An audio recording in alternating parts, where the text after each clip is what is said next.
ॐ अज्ञानतिमिरान्धस्य ज्ञानञ्जनशलाकया चक्षुरुन्मिलितं येन तस्मै श्रीगुरुवे नमः।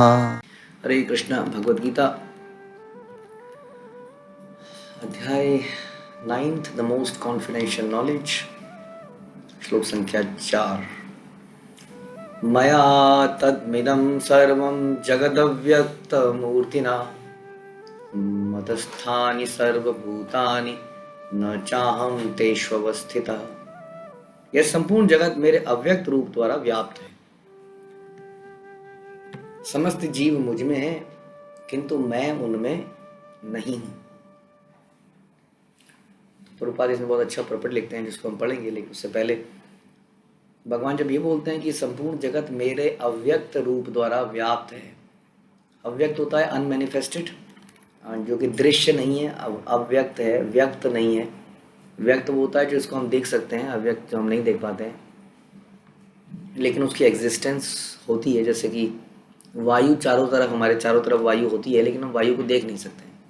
लेकिन क्योंकि हम सांस ले पा रहे हैं, इससे पता चल रहा है ये वायु यहाँ पर है हम, लेकिन हमारे लिए अव्यक्त है। उसी तरह हर चीज़ भगवान की प्रेजेंस से ही चलती है। हमने सुन रहे हैं, हम भागवतम में सुनते हैं, विराट रूप जब इस संसार में एंटर करता है तभी इस संसार में कुछ क्रियाशीलता होती है, गतियाँ होती हैं, गतिशीलता आती है, वरना सब कुछ बेकार रहता है। जैसे कि गाड़ी चाहे कितनी भी अच्छी हो, खड़ी रहती है जब तक कि ड्राइवर आके उसको चलाता नहीं है। अदरवाइज सालों तक वो उसी जगह पर खड़ी रहती है। बाढ़ आ जाए, तूफान आ जाए, गाड़ी हिलती नहीं है। उसी तरह से संसार में सारा तत्व पड़ा रहता है, लेकिन भगवान की प्रेजेंस से ही सारी चीज़ें गतिशील होती हैं, चलती हैं। संसार में सब कुछ चल रहा है, लेकिन भगवान अव्यक्त हैं, हमारी दृष्टि से नहीं देखते हैं। लेकिन जिसकी दृष्टि में, जिसके आंखों में प्रेम का अंजन लगा है, वो देख सकता है। यदि हमारे अंदर ईर्ष्या नहीं रहती है, प्रेम रहता है, तभी हम दूसरों द्वारा किए गए उपकारों को देख पाते हैं। नहीं तो हम दूसरों द्वारा किए गए उपकारों को कभी नहीं देख पाएंगे। हम यही बोलते रहेंगे उसकी तो ड्यूटी बनती थी, क्या कोई एहसान कर दिया, क्या कर दिया था। अक्सर इंसान ऐसे बोलता है। लेकिन जब उसकी आंखों में प्रेम का अंजन लगा होता है, हृदय सरल होता है, तब वो दूसरों की चीज़ों को देख पाता है। उसी तरह भगवान को देखने के लिए भी हृदय जब सरल होता है तब वो भगवान की प्रेजेंस को हर चीज़ में देख पाता है, क्योंकि भगवान यहाँ पर अव्यक्त है। अब भगवान यहाँ बोलते हैं कि मेरे अव्यक्त रूप, मेरे अव्यक्त, ये बड़ा इंपॉर्टेंट है सुनना। मेरे अव्यक्त का मतलब हो गया कृष्ण इस अव्यक्त रूप से अलग है। ये मेरा एक रूप है अव्यक्त। इसका मतलब ये नहीं कि मैं अव्यक्त हूँ। हम अगर कहते हैं कि ये मेरा शरीर है, ये मेरे हाथ हैं, ये मेरा पाँव है, इसका मतलब मैं अपने शरीर से अलग हूँ और ये मेरा शरीर है, यानी कि मैं ही शरीर नहीं हूँ। कहते मैं अगर बोलूँ ये मेरा पेन है, तो इसका मतलब मैं पेन नहीं हूँ, ये मेरा पेन है। उसी तरह ये मेरा शरीर है, हाँ, तो मैं ये शरीर नहीं हूँ, ये मेरा शरीर है। I am different, separate. उसी तरह से ये अव्यक्त जो है, ये मेरे अव्यक्त, यानी कि Krishna is separate from this. ये जो अव्यक्त रूप है, ये अव्यक्त रूप ही सर्वे सर्वा नहीं है, ये तो भगवान का एक रूप है, मेरे अव्यक्त रूप द्वारा व्याप्त है। संपूर्ण जगत में मैं व्याप्त हूँ। लेकिन इसका ये मतलब नहीं है कि मैंने अपनी इंडिविजुअलिटी, व्यष्टि, इंडिविजुअलिटी, उसको समाप्त कर दिया है। हाँ, भगवान फिर भी अपनी इंडिविजुअल पोजीशन पे बने रहते हैं। ये इसका कहने का मतलब है। और समस्त जीव मुझ में है लेकिन मैं उनमें नहीं हूँ। यस, समस्त जीव कृष्ण में। तो भगवान यहाँ पे प्रभुपाद कहते हैं कि भगवान की अनुभूति स्थूल शरीर इंद्रियों से नहीं होती। स्थूल इंद्रियां मतलब होती है ये हमारी जो भौतिक इंद्रियां हैं। ये भौतिक इंद्रियां केवल भौतिक तत्वों को देख पाती हैं। भौतिक तत्वों से निर्मित किसी पदार्थ को ये आंखें देख पाती हैं। जल, अग्नि, पृथ्वी, वायु, आकाश से बनी चीज़ों को, इन चीज़ों से बनी चीज़ों को हम लोग देख पाते हैं। इसके बियॉन्ड, हम मैटर के बियॉन्ड हम कुछ देख नहीं पाते। तो इसलिए क्योंकि भगवान के शरीर में कुछ भी मैटीरियल नहीं है, वो नॉन मैटर है, सच्चिदानंद है, तो इसलिए उनको इन स्थूल शरीरों से, इन ग्रॉस सेंसेस से हम नहीं देख सकते, हम छू नहीं पा सकते। हमने खाली देखने से नहीं, हम कुछ चीज़ों को छू के समझ जाते हैं, तो छू भी नहीं सकते हैं, क्योंकि ये त्वचा जो है केवल मैटीरियल चीज़ों को स्पर्श करके उनको महसूस कर सकती है। तो कोई भी इंद्रिय से हम भगवान को नहीं समझ सकते। भगवान श्री कृष्ण के नाम, यश, लीलाओं आदि को भौतिक इंद्रियों से नहीं समझा जा सकता। जो समुचित निर्देशन में भक्ति में लगा है उसे ही भगवान का साक्षात्कार हो पाता है। किसको भगवान का साक्षात्कार होता है? जो समुचित निर्देशन में भक्ति में लगा है, हाँ, जो कि guided, directed under the guidance of somebody who is qualified to see. जो व्यक्ति कहते हैं ना कि तद्विधि परिपातेन परिप्रश्नेन सेवया उपदेशन्ति ते ज्ञानम ज्ञानिनस्तत्त्वदर्शिना, क्योंकि उन्होंने उस सच को देखा है, महसूस किया है, इसलिए वो आपको गाइड कर सकते हैं, डायरेक्ट कर सकते हैं। यदि उनके निर्देशन में हम भक्ति करते हैं तो भगवान का साक्षात्कार हमें हो सकता है।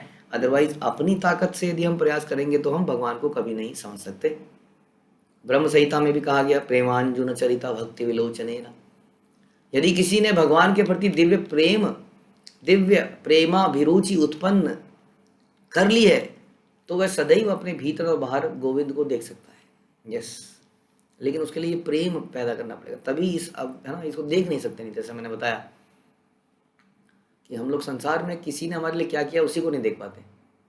हमारे अंदर इतना घमंड अहंकार हो जाता है कि हमें हर चीज़ लगता है ये तो मेरी ड्यूटी थी, ये मेरा राइट, ये तो मेरा राइट था, मैंने भी तो उसके लिए किया तो उसने मेरे लिए किया। बहुत चीज़ें होती हैं हम कभी देख नहीं पाते हैं क्योंकि हमारे हृदय कठोर है, प्रेम का अंजन नहीं लगा है। लेकिन जो प्रेम का, जिसका हृदय बड़ा सरल होता है, वो फिर दूसरों के द्वारा किए गए, भगवान द्वारा किए गए उपकारों को देख पाता है और गोविंद को हमेशा महसूस कर पाता है। इस प्रकार वे सामान्य जनों के लिए दृश्य नहीं है, सामान्य लोग इसको नहीं देख पाएंगे। जो लोग किसी भक्त के निर्देशन में अपने आँखों में प्रेम का ऐसा अंजन लगा पाएगा वो भगवान को देख पाएगा। यहाँ पर कहा गया कि भगवान सर्वव्यापी हैं, सर्वत्र उपस्थित हैं, लेकिन वे भौतिक इंद्रियों द्वारा नहीं देखे जा सकते हैं। इसका संकेत अव्यक्त मूर्तिना शब्द द्वारा हुआ है। भले ही हम उन्हें देख नहीं सकते, किंतु वास्तविकता तो यह है कि सब कुछ उन्हीं पर आश्रित है। ये जरूरी नहीं है कि हम देख नहीं, जैसे हम भगवान ने पीछे बोला मत्तः परतरम नान्यत किंचित अस्ति धनंजय, कि ये सारा संसार जो है मुझ पर आश्रित है। हाँ, लेकिन ये उसी तरह से है जैसे कि नेकलेस के अंदर में एक धागा पूरे नेकलेस के मोतियों को पिरो के रखता है, लेकिन वो दिखता नहीं है, राइट, धागा दिखता नहीं है, लेकिन समझदार व्यक्ति जानता है कि इस नेकलेस के पीछे एक धागा है। उसी तरह सर यहाँ बताया जा रहा है कि सब कुछ भगवान पर आश्रित है, हम उसको देख नहीं पा रहे। जिस तरह से ब्रह्मांड में सारे नक्षत्र, सारे ग्रह अपने अपनी धुरियों पे कैसे गोल गोल घूमे जा रहे हैं, सब कुछ अपनी जगह पर स्थित है।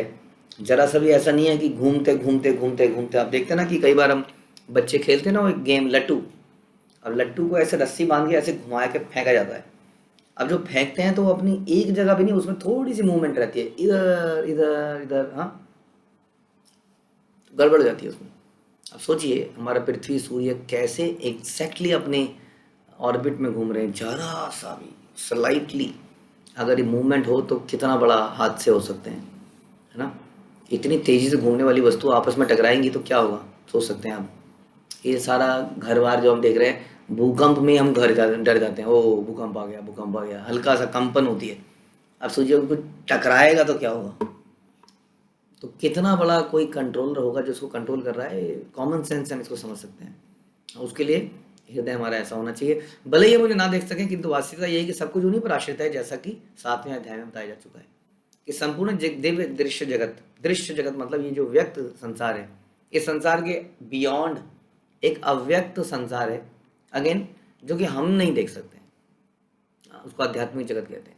तो इस दृश्य जगत में जो व्यक्त है, भगवान की दो बता रहे हैं कि संपूर्ण दृश्य जगत उनकी दो विभिन्न शक्तियों पर, परा और आध्यात्मिक शक्ति और अपरा या भौतिक शक्ति का संयोग मात्र है।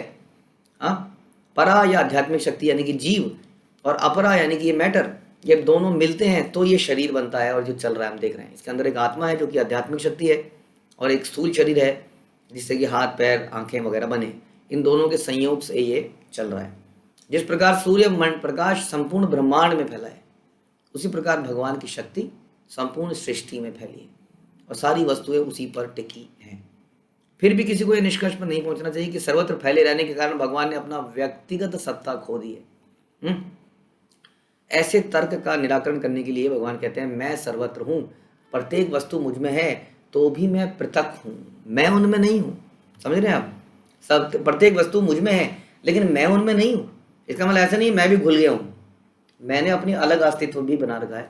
जैसे कंपनी का मालिक हम अक्सर डिस्कस करते हैं, कंपनी का मालिक है जो कि सर्वत्र फैला हुआ है। कैसे? जहाँ पर भी उसने अपने सेंटर, डिपो, फैक्ट्री, ऑफिस इत्यादि खोल रखे हैं, वहाँ उसके नियम चलते हैं, उसके बैठाए हुए लोग उसके निर्देशन के अनुसार चलते हैं। वो एक मेल डालता है, कुछ फ़ोन करता है, सारे काम होते रहते हैं। तो अव्यक्त रूप से वो सारी जगह फैला हुआ है, सारी कंपनी के हर सेंटर इत्यादि में। लेकिन व्यक्त रूप से वो व्यक्ति के रूप में भी स्थित है। ऐसे ही भगवान का है। कई लोग कहते हैं कि क्योंकि भगवान कण कण में है इसलिए भगवान का कोई रूप नहीं है, क्योंकि वो तो कण कण में है ना। तो इसके लिए ये एग्जाम्पल है कि कण कण में होते हुए भी एक व्यक्ति हर जगह होते हुए भी अपना व्यक्तिगत सत्ता बनाए रखता है। जैसे कि सूर्य हर जगह अपनी किरणें फैलाने के बावजूद सूर्य देव सूर्य लोक के रूप में स्थापित रहता है। तो ऐसे तर्क का निराकरण करने के लिए भगवान कहते हैं कि मैं सर्वत्र हूँ, प्रत्येक वस्तु मुझ में है, तो भी मैं पृथक हूँ। उदाहरणार्थ बता रहे हैं, किसी सरकार का अध्यक्ष होता है, सरकार उसकी शक्ति का प्रकट्य है। विभिन्न सरकारी विभाग राजा की शक्ति के अतिरिक्त और क्या है? अब जैसे इंडिया का प्राइम मिनिस्टर, इंडिया का प्रेसिडेंट है, वो इंडिया के हर ऑफिस के अंदर उसका सत्ता चलती है वास्तव में। हाँ, वो हर जगह पर है, इंडिया की हर जगह उसकी प्रेजेंस है, फिर भी उसका एक व्यक्तिगत रूप है। हाँ, तो भी राजा से आशा नहीं की जाती कि प्रत्येक विभाग में स्वयं उपस्थित हो। हाँ, यह एक मोटा सा उदाहरण दिया गया। इसी प्रकार हम जितने स्वरूप देखते हैं, जितनी भी वस्तुएं इस लोक में तथा परलोक में विद्यमान हैं, वे सब भगवान की शक्ति पर आश्रित हैं। सृष्टि की उत्पत्ति भगवान की विभिन्न शक्तियों के विस्तार से होती है, जैसे कि भगवद गीता में कहा गया। तो यही ज्ञान, ये गुह्यतम ज्ञानों में से है। ये बात को समझना कि ईश्वर के बिना कोई, जैसे कहते हैं ना कि पत्ता भी नहीं हिल सकता। उसका कारण यही है क्योंकि वो हर जगह हर चीज में फैले हुए हैं, कण कण में व्याप्त हैं। लेकिन समझने की बात यह है कि इसका मतलब ये नहीं कि उनका कोई स्वरूप नहीं है, वो उनका कोई व्यक्तिगत रूप नहीं है, व्यक्तिगत घर नहीं है, क्योंकि वो हर घर में, हर मिट्टी के कण में भी हैं, तो उनका कोई घर नहीं है। यही गीता में समझाती है कि सब चीज़ भगवान में है, लेकिन भगवान अपना एक पृथक अस्तित्व भी बनाए रखते हैं और अपनी शक्तियों के माध्यम से वो हर चीज़ में विद्यमान रहते हैं। तो ये अगर हम सुनते हैं तो भगवान को दो तरीके से हम पूछते हैं। एक तो उनके विराट रूप के रूप में, जो कि हर जगह व्याप्त है, और एक उनके व्यक्तिगत रूप में। तो विराट रूप में जब हम देखते हैं, तो जब भी हम सृष्टि की तरफ देखते हैं तो हमें भगवान, जैसे भगवान कहते हैं मैं जल का स्वाद हूँ, तो हम जब जल को पीते हैं तो भगवान का ध्यान करते हैं। भगवान कहते हैं सूर्य मेरे नेत्र हैं, सूर्य चंद्रमा, तो सूर्य चंद्रमा को देखते हैं तो भगवान की शक्ति दिखती है कि अद्भुत चीज़ है आसमान में। इस प्रकार से ये हो गया अव्यक्त चीज़ की ग्लोरिफिकेशन। और फिर एक व्यक्त है, यानी कि एक पर्सनल फॉर्म है, जिसको हम श्याम सुंदर कहते हैं, जिसके लिए हम कहते हैं कंदर्प कोटि कमनीय विशेष शोभम, कि जो इतने सुंदर हैं कि कामदेव, करोड़ों कामदेव भी उनके आगे शर्मा जाएं। तो ये उनका व्यक्तिगत रूप है। तो दोनों का जो ग्लोरीफाई कर पाए, दोनों को जो अंडरस्टैंड कर पाए, वो वैष्णव कहलाता है। और हम सभी को वैष्णव बनना है। हरे कृष्णा। श्रील प्रभुपाद की जय। भगवद गीता की जय।